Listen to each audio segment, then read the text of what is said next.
अन्नदाता आंदोलन को शुरू हुए काफी वक्त हो गया है। सरकार की अन्नदाताओं को मनाने की सारी कोशिशें बेकार साबित हो रही हैं। इसी बीच कल कुछ ऐसा हुआ जिससे अन्नदाता और सरकार के बीच तल्खियां और बढ़ गई हैं। इस बार अन्नदाताओं के पास समन भेजे गए हैं, तो दिखाते हैं आपको कि आखिर क्यों भेजा गया है 20 किसान नेताओं समेत करीब 100 लोगों को समन।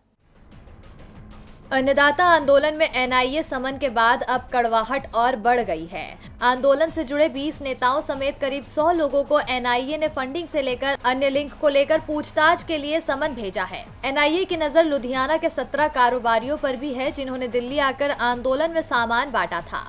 सूत्रों के मुताबिक लुधियाना, पटियाला, तरनतारन और अमृतसर के ट्रांसपोर्टर्स के जवाबों की वीडियो और ऑडियो रिकॉर्डिंग हुई। कार्रवाई पूरी होने के बाद सभी को फंड और फ्री सर्विस देने का रिकॉर्ड 21 जनवरी को लेकर आने के लिए कहा है। एनआईए रविवार से अलग अलग तारीखों पर इनसे पूछताछ शुरू करने जा रही है। इतने समय से चल रहे आंदोलन के बीच और सुप्रीम कोर्ट की सुनवाई से पहले ही पूछताछ शुरू होने को अन्नदाता आंदोलन को तोड़ने की सरकार की साजिश बता रहे हैं। अन्नदाताओं का मानना है कि रविवार को यानी सुप्रीम कोर्ट में सुनवाई से पहले ही एनआईए ने पूछताछ के लिए इसलिए तलब किया है जिससे इस पूछताछ को सोमवार को सुप्रीम कोर्ट की सुनवाई में आधार बनाया जा सके। इसी आधार पर सरकार सुप्रीम कोर्ट में खालिस्तान की घुसपैठ का हलफनामा दाखिल कर सकती है।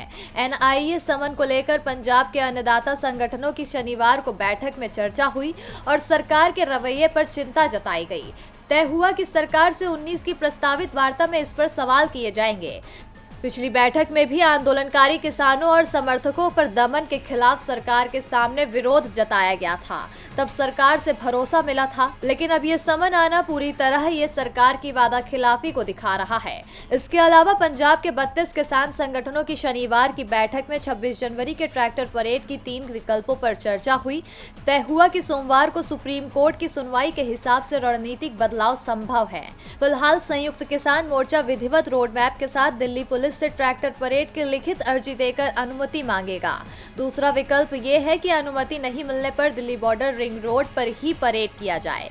तीसरा सुप्रीम कोर्ट की सुनवाई पर निर्भर करेगा। 26 जनवरी के ट्रैक्टर परेड का गियर 18 जनवरी को सुप्रीम कोर्ट की सुनवाई और 19 जनवरी को सरकार से वार्ता के हिसाब से बदल सकता है। फिलहाल ट्रैक्टर न्यूट्रल गियर में है। डीबी लाइव की रिपोर्ट।